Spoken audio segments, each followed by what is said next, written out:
ફરીથી સીડબ્લ્યુસીની બેઠક, આ બેઠકને લઈને અત્યારથી જ જમાવડો જે જામી રહ્યો છે।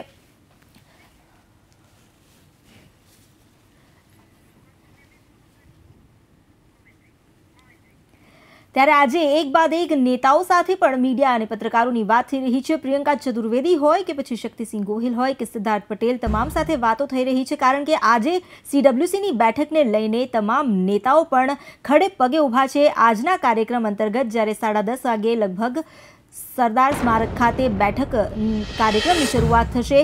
પ્રિયંકા ગાંધી અમદાવાદ એરપોર્ટ પર આવી ચૂક્યા છે, પરંતુ હજુ તેઓ બહાર નથી આવ્યા। થોડી વારમાં રાહુલ ગાંધી, સોનિયા ગાંધી અને પૂર્વ પ્રધાનમંત્રી ડોક્ટર મનમોહન સિંહ પણ આવી પહોંચશે અને ત્યારે તમામ એકસાથે બહાર નીકળશે તેવી વાત છે।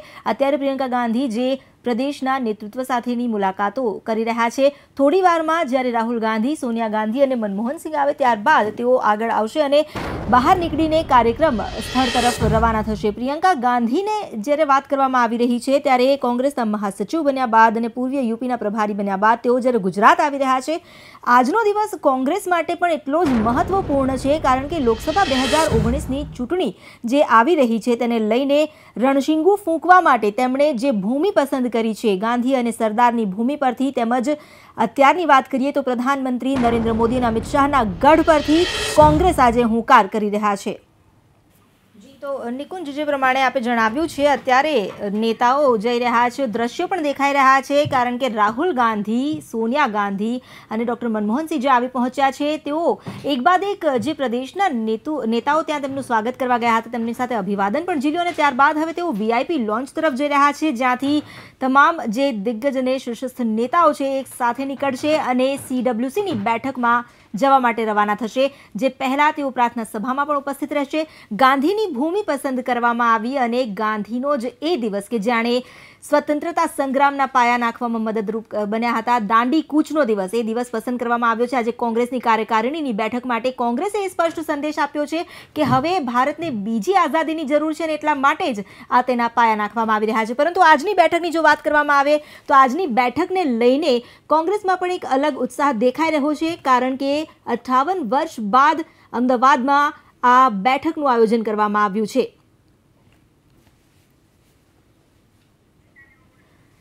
તો આજ ખબર પર બનેલા રહીશું, કારણ કે આજની ઘડી મહત્વની બની રહી છે। સીડબ્લ્યુસીની બેઠક એટલી જ મહત્વની બની રહી છે અને જે અપડેટ્સ આવતા રહેશે આ તમામ ખબરો આપને આપશે અમારા સહયોગી ગીતા।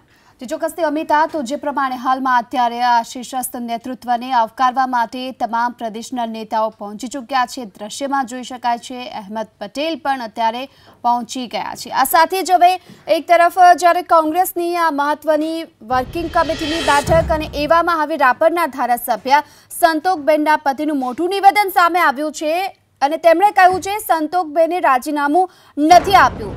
તો સંતોકબેનના રાજીનામાની વાત પરિજનોએ અફવા ગણાવી છે। આ પહેલા એ પ્રકારની શક્યતા જોવામાં આવી હતી કે સંતોકબેને રાજીનામું આપ્યું છે, સૂત્રો તરફથી માહિતી હતી, એવામાં હવે સંતોકબેનના પતિનું નિવેદન સામે આવી રહ્યું છે। પરિવારજનો રાજીનામાની વાતને અફવા ગણાવી રહ્યા છે।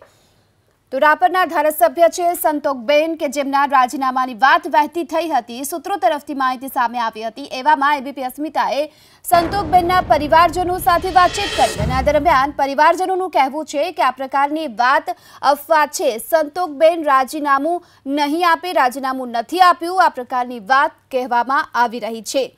તો હાલમાં અત્યારે આપને એ પણ જણાવી દઈએ કે કોંગ્રેસની આ મહત્વની સીડબ્લ્યુસીની બેઠક અને આ સાથે જ હવે એરપોર્ટ પર આગમન થઈ ચૂક્યું છે રાહુલ ગાંધી, મનમોહન સિંહ, સોનિયા ગાંધી, પ્રિયંકા ગાંધી કે જેઓ હાલ અત્યારે પહોંચી ચૂક્યા છે અને તેમને લેવા માટે અત્યારે પ્રદેશ કોંગ્રેસના નેતાઓ છે તેઓ એરપોર્ટ પર પહોંચી ગયા છે। થોડી જ વારમાં અહીંથી તમામ છે જેઓ ગાંધી આશ્રમ ખાતે જશે। સીધા જ દ્રશ્યોમાં જોઈ શકાય છે સોનિયા ગાંધી કે જેમને હાલ અત્યારે તેઓ પહોંચી ચૂક્યા છે અને થોડી જ વાર માહિતી નીકળશે। વધુ વિગતો મેળવીએ સંવાદદાતા નિકુંજાની પાસેથી। નિકુંજ, સોનિયા ગાંધીની સાથે અહેમદ પટેલ પણ જોવા મળી રહ્યા છે, આ સાથે થોડી વારમાં અહીંથી ગાંધી આશ્રમ, શું અપડેટ? જી, ખાસ જે સોનિયા ગાંધી આપ અત્યારે જોઈ રહ્યા છો, સાથે અહેમદ પટેલ પણ તેમની સાથે છે, રાજકીય સલાહકાર ગણાય છે સોનિયા ગાંધીના। ગુજરાતની સ્થિતિ, રાજકીય સ્થિતિથી અહેમદ પટેલ ઘણા માહિતગાર છે, તો સંભવિત રીતે ગુજરાતની હાલની સ્થિતિ બાબતે પણ જે રિપોર્ટિંગ છે તે અહેમદ પટેલ કરતા હશે। પરંતુ દ્રશ્યની અંદર તમે જોયું કે તેઓ જે કુશલ એરપોર્ટનો જે વીઆઈપી વેઇટિંગ રૂમ છે ત્યાં જવા માટે અત્યારે રવાના થયા છે. થોડા સમય પહેલા તેઓની સ્પેશિયલ ફ્લાઇટ અમદાવાદ એરપોર્ટ ખાતે લેન્ડ થઈ, જેમાં રાહુલ, સોનિયા અને મનમોહન સિંહ સવાર હતા.